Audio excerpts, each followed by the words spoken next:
नमस्ते।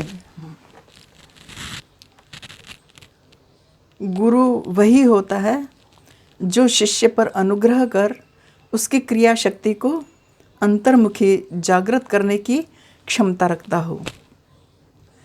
जब गुरु अनुग्रह से शक्ति जागृत होकर अनियंत्रित हो जाती है तभी गुरु की परीक्षा होती है। अनियंत्रित कैसे होती है शक्ति, ये हमारे शक्तिपात के साधक जानते हैं। उसे निग्रह करना आना चाहिए।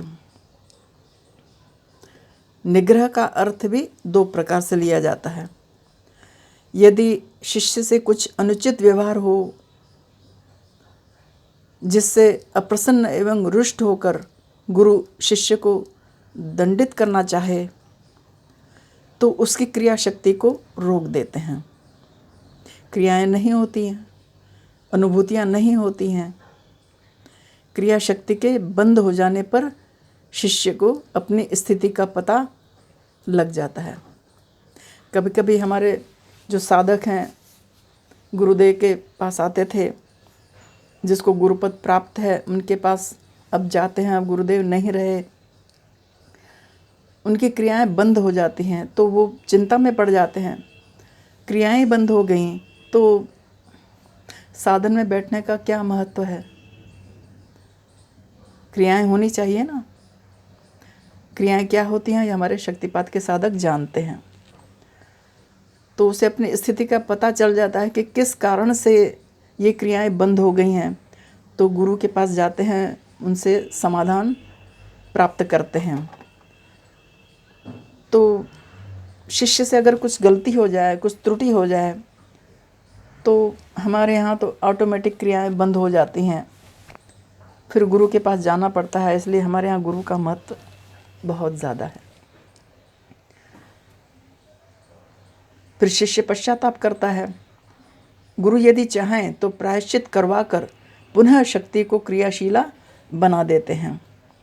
इसका उदाहरण हमारी शक्तिपात परंपरा में स्वामी गंगाधर तीर्थ जी महाराज जी के जीवन में मिलता है। जिन्होंने साहित्य पढ़ा है उन्हें पता है। स्वामी नारायण तीर्थ जी महाराज जी जब अपने पूर्वाश्रम यानी सन्यास के पहले वाला जीवन, सन्यास के पहले वाला जीवन, सन्यास में नाम भी बदल जाता है, तो अपने पूर्व आश्रम में काली किशोर के रूप में उनके पास पहुँचे। जो नारायण तीर्थ देव जी महाराज जी थे उनका नाम काली किशोर था सन्यास के पहले। तो उन्होंने उनको कहा मेरा कोई नहीं है, ऐसा कहकर दीक्षा की प्रार्थना की। गुरु को सोच समझ कर दीक्षा देनी होती है, इसलिए वो पूछते हैं। तो स्वामी गंगाधर तीर्थ जी महाराज जी ने उन्हें दीक्षा देकर उपकृत कर दिया। बाद में उन्हें पता चला कि काली किशोर ने उनसे झूठ बोला है। इसके माता पिता, स्त्री, भाई बहन सभी हैं। उन्होंने काली किशोर की क्रियाएं बंद कर दी और आदेश दिया घर वापस जाओ, गृहस्थ धर्म का निर्वाह करो, यथा समय शक्ति पुनः क्रियाशीला हो जाएगी। काली किशोर को घर वापस आना पड़ा। उनकी क्रियाएं 19.5 वर्ष तक बंद रहीं। तब तक स्वामी गंगाधर तीर्थ जी महाराज उनके गुरु ब्रह्मलीन हो चुके थे, लेकिन उनका संकल्प था। काली किशोर ने गृहस्थ के सभी उत्तरदायित्व तो पूरे किए, तब उनकी शक्ति पुनः क्रियाशीला हो उठी। ये संकल्प होता है सिद्ध गुरु का, और उन्हें अनुभूतियाँ होने प्रारंभ हो गईं। बड़ी ज़बरदस्त क्रियाएं हुई उनको। ये एक समर्थ गुरु का संकल्प होता है। उन्हें अनुग्रह और निग्रह करने की क्षमता होती है, होनी चाहिए गुरु में। कई महात्मा लोग निग्रह का अर्थ शिष्य का अमंगल करना लगाते हैं, लेकिन वास्तव में निग्रह का अर्थ शिष्य की अनियंत्रित शक्ति को नियंत्रित करना है। गुरु अपने शिष्य का अमंगल कैसे कर सकता है? वह गुरु ही नहीं है जो शिष्य का अमंगल करे।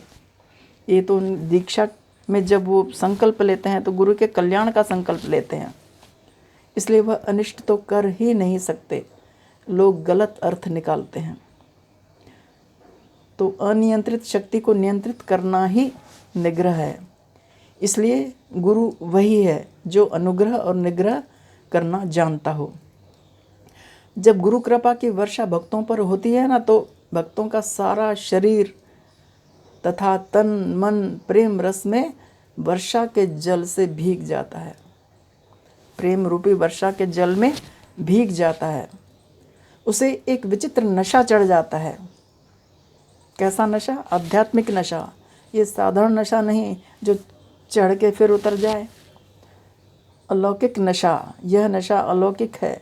इस नशे को, आनंद को भक्त सिर्फ अनुभव कर सकता है, उसका बखान नहीं कर सकता। जब चित्त में प्रभु प्रेम छलकने लगे तो मन में जगत के विषयों का विचार आ ही नहीं सकता। एक शायर ने कहा भी है, कुछ ऐसी पिला दे साकी नज़ाराए यार आए, दिल पर भी हो मस्ती सी आँखों में खुमार आए। इस भौतिक जगत में विषय भोगों के कारण हर एक व्यक्ति के जीवन में अशांति का वातावरण है। क्या धनी क्या निर्धन, सभी अशांत एवं दुखी हैं। और यह अशांति संसार के उपभोगों व साधनों से दूर नहीं होगी, क्योंकि ज्ञान के अभाव में यह जीव राग द्वेष से ग्रसित माया मोह के गहन अंधकार में भटक रहा है। जब तक इसे शुद्ध आत्मज्ञान का प्रकाश नहीं मिलेगा, तब तक यह विभिन्न प्रकार के भ्रमों तथा संदेहों में खोया रहेगा, भटकता रहेगा। इसे शांति प्राप्त नहीं हो सकती। यह पावन अलौकिक आत्मज्ञान तो केवल सच्चे जिज्ञासुओं को गुरु की शरण में जाकर उसके सानिध्य को प्राप्त कर उनका अनुकरण करने से ही प्राप्त होगा। एक बड़ी सुंदर बात कही गई है, जिंदगी की लंबी पलकों पर रास्ते का गुबार छाया है, आबे कौसर से आँख को धो लें, मैं कदा फिर करीब आया है। आत्मज्ञान को प्रदान करने वाले गुरु का स्थान संसार में सर्वोच्च सर्वोपरि है। गुरु ज्ञान दीक्षा से जीवन सफल होता है। अतः गुरु प्रतिपल स्मरणीय, पूजनीय और वंदनीय है। गुरु केवल गुरु है। गुरु की समानता किसी से नहीं हो सकती। गुरु ज्ञान स्वरूप है। गुरु से दीक्षित जीव अपने लिए ही नहीं अपितु औरों के लिए भी कल्याणकारी सिद्ध होता है। ये गुरु की महत्ता है।